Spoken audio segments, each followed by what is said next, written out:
Hi எல்லாருக்கும் எப்படி இருக்கீங்க? நான் ரொம்ப நல்லா இருக்கேன். இன்றைக்கி வீடியோ போட்டு நல்லா ஃபேமஸ் ஆகிற மாதிரி 2 வீடியோ போட்டுட்ருந்தேன். அதுக்கப்புறம் என்னாச்சுன்னு தெரியலங்க. யார் கண்டுபிடிச்சு அந்த மாதிரிலாம் சொல்ல முடியாது. என்னோடய வேலைகள் தான். அதனால் என்னோடய வீடியோஸில் போட முடியல. சில பர்சனல் ஒர்க்கில் இருந்துச்சு. ஸோ அதுக்கப்புறம் வந்து நான் பாஸ்ட்டு 2 புரோட்டா சாட்டர்டேஸ் என்ன பண்ணேன் அப்படின்னு சொல்லி அந்த வீலாகில் போட்டிருந்தேன். தென் என்னோடய பேபியை பற்றி ஒரு வீடியோ போட்டிருந்தேன். அவ்வளோதான். அதுக்கப்புறமேட்டுக்கு 2 புரட்டாசி வந்து நான் சாமி கும்பிட்டேன். அந்த வீடியோ போட முடியல. அதை வேணால் ஒரு ஷார்ட்ஸாக போடலாம் அப்படின்ட்டு இருக்கேன். அப்புறம் பார்த்திங்கன்னா, நாங்கள் சமயபுரத்துக்கு போயிருந்தோம். எங்கள் மம்மி வந்து எனக்கு மேரேஜ் ஆன புதுசுலேயே நான் சமயபுரத்துக்கு போகணும் எங்கள் ஹஸ்பண்ட் கூட அப்படின்னு வேண்டியிருந்தாங்களாம்மா. ஸோ என்னால் போக முடியல. அதுக்கப்புறம் போகணும்னு நினச்சி ஒரு 3 டைம்ஸ் தடப்பட்டு இப்போ தான் என்னோடய பேபிலாம் பிறந்து அவனுக்கு 1 இயர் ஆகிடுச்சு. அதுக்கப்புறம் இப்போ தான் போயிட்டு வந்தோம். தரிசனம் ரொம்ப நல்லா இருந்துச்சுங்க. நாங்கள் 10 டைம் போட்டப்போ ரொம்ப கூட்டமாக இருந்துச்சு.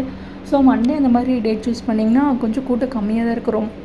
நான் யூஸ்வலாக நார்மலான கூட்டம் இருக்கும், அந்த மாதிரி தான் இருக்கும். சாமி நல்லாவே தரிசனம் பண்ணிட்டு வரலாம். ஸோ அந்த மாதிரி யாராவது சமயபுரத்துக்கு போயிட்டு அம்மனை தரிசனம் பண்ணோம் அப்படின்னு யாராவது நினச்சி அது கொஞ்சம் தள்ளி போயிட்டே இருக்கையில் கூட்டமாக இருக்குது அப்படின்னா நீங்கள் கொஞ்சம் உங்களோட ஒர்க்கில் கொஞ்சம் தள்ளி வச்சுட்டு மண்டே லீவ் எடுத்துகிட்டு போய் பார்த்துட்டு வந்தீங்கன்னா சாமியை பார்க்குறதுக்கு ரொம்பவே நல்லாயிருக்கும். நல்ல தரிசனம் கிடைக்குங்க.